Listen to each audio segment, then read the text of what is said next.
ہمارے پیارے آقا نبی کریم صلی اللہ علیہ وآلہ وسلم نے شعبان المعظم کو اپنا مہینہ قرار دیا۔ مانگ لو چشم تر مانگ لو، اور خاص طور پر اس مہینے کی 15ویں رات کو عبادت کرنے اور اگلے دن کا روزہ رکھنے کی ترغیب دلائی۔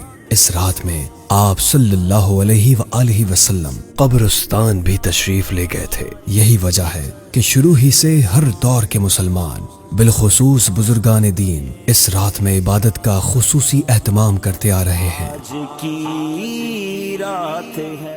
امیر المؤمنین حضرت عمر بن عبدالعزیز رحمت اللہ علیہ کے بارے میں بھی آتا ہے کہ آپ شب برات کی رات عبادت میں مصروف رہا کرتے تھے۔ حضرت خالد بن معدان، حضرت لقمان بن عامر اور دیگر بزرگان دین رحمہم اللہ المبین کے بارے میں کتابوں میں ملتا ہے کہ وہ اس بابرکت رات میں اچھا اور صاف ستھرا لباس پہنتے تھے، کپڑوں پر خوشبو اور آنکھوں میں سرما لگاتے تھے، اور پھر رات مسجد میں جمع ہو کر اللہ پاک کی عبادت کیا کرتے تھے۔ 3 صدی ہجری کے بزرگ ابو عبداللہ محمد بن اسحاق فاقیہی رحمت اللہ علیہ فرماتے ہیں کہ شب برات میں آج تک اہل مکہ کا یہ طریقہ کار چلا آ رہا ہے کہ لوگ مسجد حرام میں آ جاتے ہیں اور نماز ادا کرتے ہیں، طواف کرتے ہیں، پھر ساری رات عبادت اور تلاوت قرآن میں مشغول رہتے ہیں۔ ان میں بعض لوگ 100 رکعت نفل نماز اس طرح ادا کرتے ہیں کہ ہر رکعت میں سورہ فاتحہ کے بعد 10 مرتبہ سورہ اخلاص پڑھتے ہیں، زمزم شریف پیتے ہیں، اس سے غسل کرتے ہیں اور اسے اپنے مریضوں کے لیے محفوظ کر لیتے ہیں۔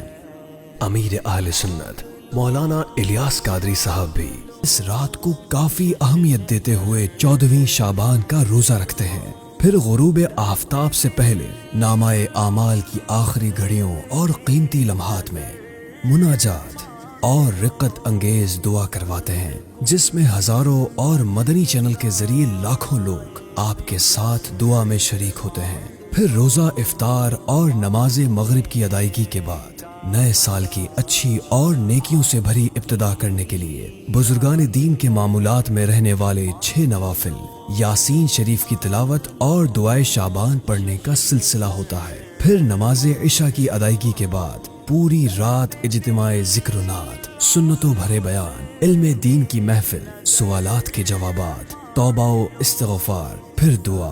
اس کے بعد سحری اور نماز فجر کی باجماعت ادائیگی پر جا کر یہ سلسلہ اپنے اختتام کو پہنچتا ہے۔ مانگنے کا مزہ آج کی رات ہے۔